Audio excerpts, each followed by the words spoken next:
چی شده؟ چرا جلوی مامان بزرگ اونطوری حرف زدی؟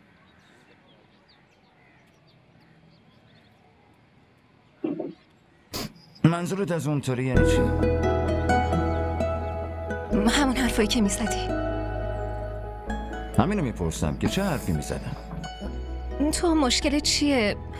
چرا همش به من نزدیک میشی؟ بشین سر جات. خب تو مشکلت چیه؟ تو هم سر جات بشین. هی چرا میره عقب آخه؟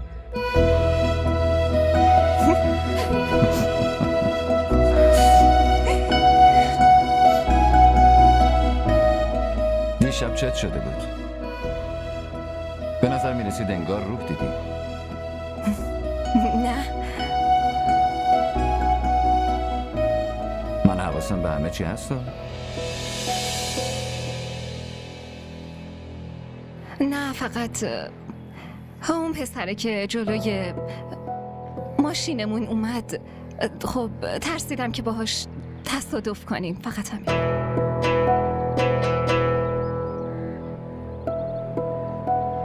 خب چی میشد میگه؟ من میمردم؟ نه تو رو تنها میذاشتم آره؟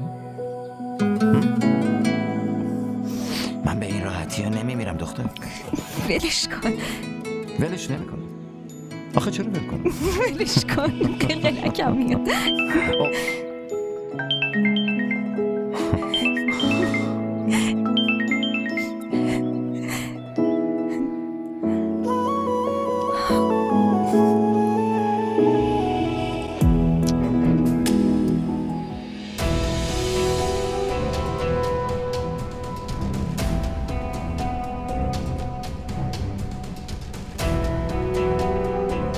همراه ما باشید و فراموش نکنید که سابسکرایب کنید تا بهترین سریال ها را با دوبله فارسی از تلویزیون دیدی تیوی تماشا کنید.